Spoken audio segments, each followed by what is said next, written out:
আসসালামু আলাইকুম। কলকাতায় প্রকাশ্যে ঘুরছেন সাবেক স্বরাষ্ট্রমন্ত্রী সহ একাধিক আওয়ামী লীগ নেতা। 5 আগস্ট দলীয় নেতাকর্মীদের চূড়ান্ত নিরাপত্তাহীনতার মধ্যে ফেলে বাংলাদেশ ছেড়ে ভারতে পালিয়ে যান সাবেক প্রধানমন্ত্রী শেখ হাসিনা। এরপর বৈধ অবৈধ নানা উপায়ে সীমান্তের কাঁটাতার টপকে ভারতে প্রবেশ করে রাজনৈতিক আশ্রয় নিয়েছেন অন্তত 400 জন আওয়ামী লীগ নেতাকর্মী। দীর্ঘদিন ভারতের প্রবেশের পর আত্মগোপন করে থাকলেও ধীরে ধীরে প্রকাশ্যে আসছেন তাদের কয়েকজন।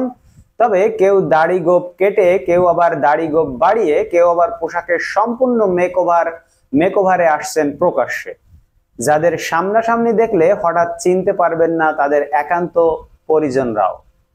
সম্প্রতি কলকাতার নিউ টাউনের বিনোদন পার্ক ইকো পার্কে দেখা প্রকাশ্যে ডিনারের আয়োজনে দেখা গেছে সাবেক স্বরাষ্ট্রমন্ত্রী আসাদুজ্জামান খান কামাল, অসীম কুমার উকিল, অপু উকিল ও হাজী সেলিমের এক ছেলে সহ আরো কয়েকজনকে। গেল শনিবার 28 সেপ্টেম্বর সন্ধ্যা 7:30টায় কলকাতার ইকো পার্কে বসে আড্ডা দিচ্ছিলেন আওয়ামী লীগ সরকারের সবচেয়ে প্রভাবশালী মন্ত্রী আসাদুজ্জামান খান কামাল। মুখে শ্বেত শুভ্র সাদা দাড়ি, দূর থেকে দেখে চেনার উপায় নেই। 5 আগস্টের আগে তারই নির্দেশে সারা দেশের ছাত্র জনতার উপর নির্বিচারে গুলি চলে।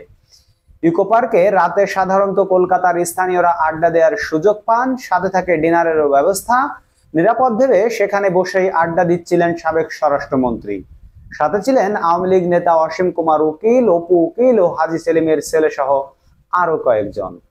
তবে তাদের আড্ডা বেশিক্ষণ স্থায়ী হয়নি। কিছু বাংলাদেশি জড়ো হওয়ায় দ্রুতই সটকে পড়েন তারা। তবে ভিডিও করতে বাধা আসে কিছু অপরিচিত মানুষের কাছ থেকে। সে সময় পার্কে থাকা কিছু বাংলাদেশি বিষয়টি নিশ্চিত করেন। বন্ধুরা, এই হচ্ছে বর্তমান পরিস্থিতি। বাংলাদেশ থেকে যারা পালিয়েছে অধিকাংশ নেতাকর্মী ভারতে আশ্রয় নিয়েছে এবং তারা এতদিন আত্মগোপনে থাকলেও এখন তারা প্রকাশ্যে আসছেন। কেউ কেউ প্রকাশ্যে আসার চেষ্টা করছেন ছদ্মবেশে। ধন্যবাদ সবাইকে ভিডিওটি দেখার জন্য। প্রিয় দর্শক এবং শ্রোতা, আমাদের সাথেই থাকুন এবং আমাদের চ্যানেলটিকে সাবস্ক্রাইব করে রাখুন। দেখা হবে পরবর্তী ভিডিওতে অন্য কোনো খবর নিয়ে। সেই পর্যন্ত আপনারা সকলে যার যার জায়গায় আল্লাহর রহমতে ভালো থাকবেন। এখন বিদায় নিচ্ছি। আল্লাহ হাফেজ।